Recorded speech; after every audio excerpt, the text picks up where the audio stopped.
Assalamualaikum warahmatullahi wabarakatuh. Perkenalkan, saya Rizka Yulia Devi 6055 dari kelas AIC 5B. Di sini saya akan mempresentasikan hasil pengerjaan UAS matkul perpajakan saya, yakni pegawai tetap dengan gaji bulanan, suami istri tidak berpenghasilan, beserta perhitungan dan SPT-nya. Baik, langsung saja ke slide pertama, yakni identitas diri dan anggota keluarga wajib pajak. Jadi wajib pajak di sini bernama Dani Atmaja dengan status pegawai tetap. Ia memiliki istri dan 1 orang anak. Baik, langsung saja ke soalnya, yakni Bapak Dani merupakan pegawai tetap di PT Aman Sejahtera dengan gaji pokok 20.550.000 per bulan, serta memperoleh beberapa tunjangan, antara lain tunjangan kinerja sebesar 1.500.000 dan tunjangan jabatan sebesar 3 juta per bulan. PT Aman Sejahtera masuk dalam program BPJS Ketenagakerjaan, premi jaminan hari tua, dan premi jaminan kecelakaan kerja yang dibayar oleh pemberi kerja dengan jumlah masing-masing, yakni sebesar 150, 100, dan 50.000 per bulan. Pak Dani membayar iuran pensiun sebesar 150.000, iuran jaminan hari tua sebesar 200.000, dan iuran asuransi kesehatan sebesar 100.000 per bulan. Pak Dani berstatus menikah, mempunyai 1 anak kandung, dan istrinya seorang ibu rumah tangga. Berapakah PPh pasal 21 yang harus dibayar oleh Pak Dani, dan isilah surat pemberitahuan tahunan atau SPT. Selanjutnya adalah perhitungan PPh pasal 21 selama tahun 2023. Yakni yang pertama adalah menjumlah penghasilan bruto dalam 1 bulan, yakni menjumlah gaji sebulan ditambah tunjangan kinerja ditambah tunjangan jabatan ditambah premi asuransi kesehatan, premi jaminan hari tua, dan premi jaminan kecelakaan kerja. Jadi total penghasilan bruto sebulan itu Rp25.350.000. Kemudian selanjutnya adalah pengurang, yakni pengurang di sini ada biaya jabatan sebesar 5% dikali total penghasilan bruto sebulan maksimal 500.000 per bulan, ditambah iuran pensiun, ditambah iuran jaminan hari tua, dan iuran asuransi kesehatan. Dengan total pengurangnya itu sama dengan Rp950.000. Jadi penghasilan neto sebulan adalah total penghasilan bruto sebulan ditambah dengan total dikurangi dengan pengurang sama dengan Rp24.400.000. Dan untuk penghasilan neto setahun itu penghasilan neto sebulan dikali dengan 12 sama dengan Rp292.800.000. Kemudian selanjutnya adalah penghasilan tidak kena pajak. Untuk WP sendiri itu sama dengan 54 juta, tambahan WP menikah 4.500.000, dan tanggungan 1 anak kandung 4.500.000. Jadi total PTKP-nya itu sama dengan 63 juta.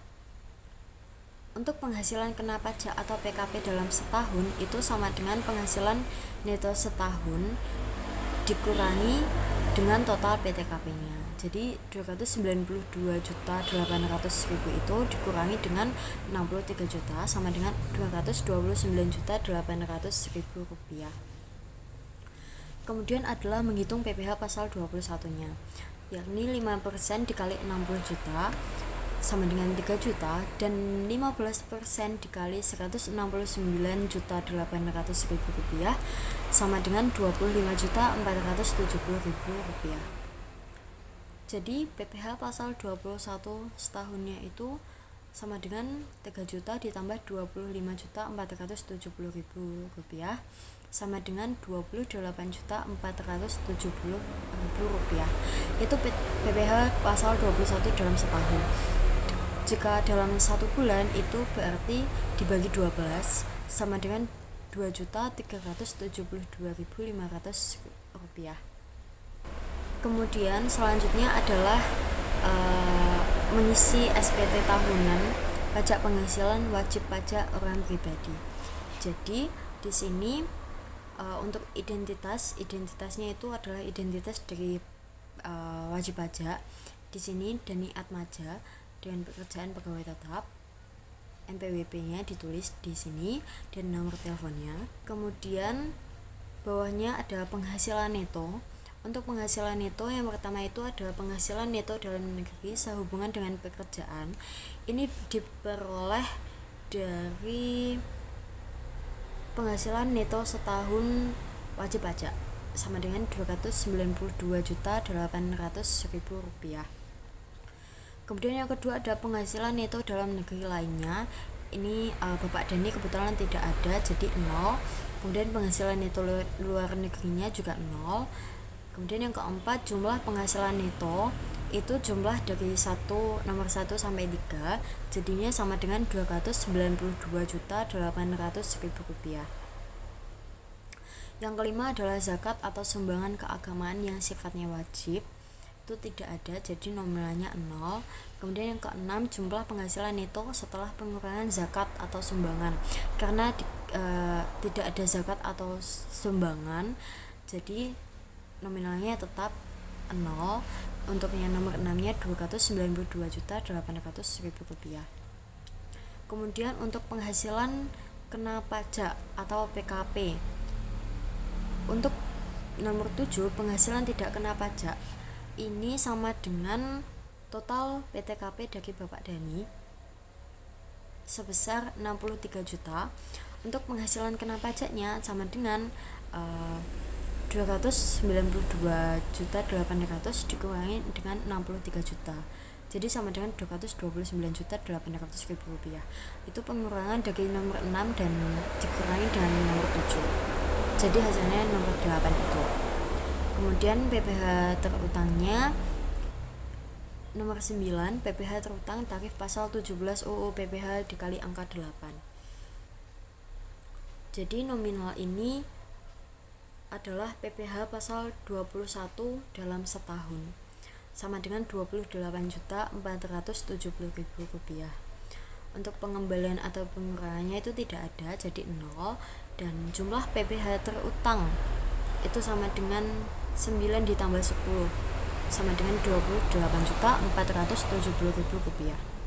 Kemudian kredit pajak, PPh yang dipotong atau dipungut itu tidak ada, jadi nilainya 0. Kemudian untuk nomor 13, ini nominalnya Rp28.470.000. PPh yang lebih bayar sendiri itu tidak ada, sampai bawah 0. Untuk PPh kolom PPh kurang atau lebih bayar itu dinyatakan nihil karena tidak lebih dan tidak kurang.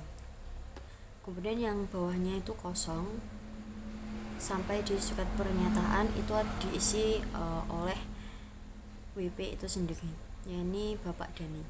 Kemudian untuk lampiran 1, SPT tahunan PPh wajib pajak orang pribadi, seperti sebelumnya NPWP yang di atas itu diisi oleh NPWP wajib pajak dan nama wajib pajak. Dan bagian A, penghasilan neto dalam negeri lainnya tidak termasuk penghasilan dikenakan PPh final atau yang bersifat final. Jadi jenis penghasilan bunga, royalti, sewa, penghargaan, dan hadiah, keuntungan dan penjualan atau pengalihan harta atau penghasilan lainnya itu tidak ada. Di sini diisi 0 semua sampai bawah. Kemudian juga dengan penghasilan yang tidak termasuk objek pajak itu tidak ada, sampai bawah ini tidak ada, diisi 0. Kemudian langsung saja ke lampiran kedua. Ini adalah SPT tahunan PPh wajib pajak orang pribadi yang lampiran kedua. Isi yang NPWP-nya ini nomor NPWP dan nama wajib pajak. Kemudian bagian A, penghasilan yang dikenakan PPh final dan atau yang bersifat final. Ini nomor 1 sampai 14 diisi 0 karena tidak ada. Kemudian bagian B juga begitu. Harta pada akhir tahun, karena Bapak Dani tidak tertulis mempunyai harta, jadi tidak diisi. Kemudian bagian C, kewajiban atau utang pada akhir tahun, juga tidak diisi. Kemudian yang terakhir bagian D, daftar susunan anggota keluarga. Ini ditulis istri Bapak Dani dan anaknya, yakni Dania Azala dan Dila Atmaja, diisi nama, nik, hubungan keluarga, dan pekerjaannya.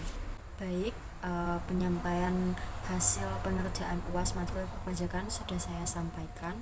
Ada kurang lebihnya saya mohon maaf. Wassalamualaikum warahmatullahi wabarakatuh.